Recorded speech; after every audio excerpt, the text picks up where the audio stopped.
చిన్ని కథలు చెప్పనాకి స్వాగతం. ఇద్దరు మిత్రుల అందమైన స్నేహము. ఒక చిన్న కథ.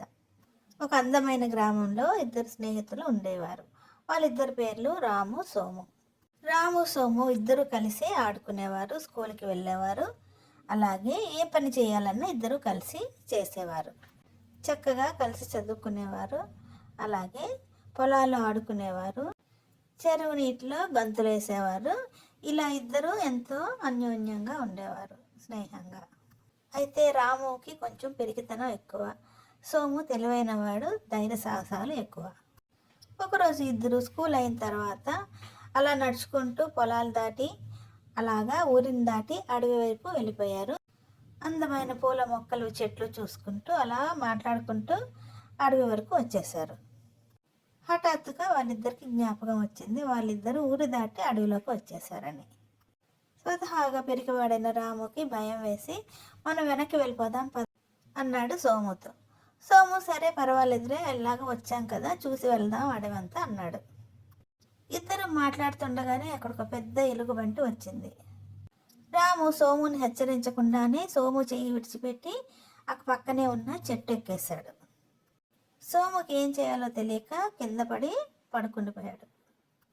కింద పడుకున్న సోము చలనం లేని వ్యక్తిలా నటించసాగాడు. ఎలుగుబంటి సోము దగ్గరికి వచ్చి వాసన చూసింది. సోము శరీరాన్ని, మొహాన్ని, చెవి దగ్గర వాసన చూడసాగింది ఎలుగుబంటి. కదలకుండా చేతనంగా ఉన్న సోముని విడిచిపెట్టి వెనక్కి తిరిగి వెళ్ళిపోయింది ఎలుగుబంటి. బ్రతుకు జీవుడా అంటూ రాము చెట్టు మీద నుంచి దిగాడు కిందకి. రాము సోము దగ్గరకు వచ్చి, ఎలుగుబంటి నీ చెవి దగ్గరకు వచ్చి వాసన చూసి ఏదో చెప్పింది కదా, ఏం చెప్పింది నీతో అని అడిగాడు. అందుకు సమాధానంగా రాము సోముతో అన్నాడు, కష్టాల్లో ఉన్న స్నేహితుడిని వదిలిపెట్టేవాడిని నమ్మద్దు అని చెప్పింది ఆ ఎలుగుబంటి నా చెవిలో అన్నాడు. రాము అందుకు సిగ్గుపడి స్నేహితుడిని క్షమాపణ అడిగాడు. నా పెరిగితనంతో నిన్ను విడిచిపెట్టి ఒక్కడిని నన్ను నేను రక్షించుకోవడానికి వెళ్ళిపోయినందుకు నన్ను క్షమించి మిత్రమా అని కోరాడు. ఇక ఎప్పుడు కూడా నిన్ను విడిచి వెళ్ళను, ఎప్పుడు కూడా ఆపదలు వచ్చినా నేను ముందుంటాను అని రాము సోముకు ప్రమాణం చేశాడు.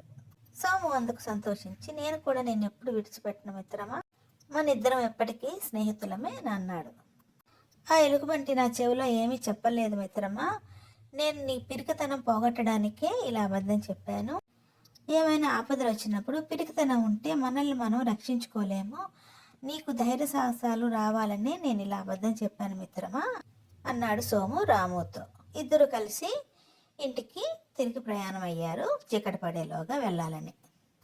ఇలాంటి మరిన్ని చిన్ని కథల కోసం do like, share and subscribe my channel చిన్ని కథలు చెప్పనా.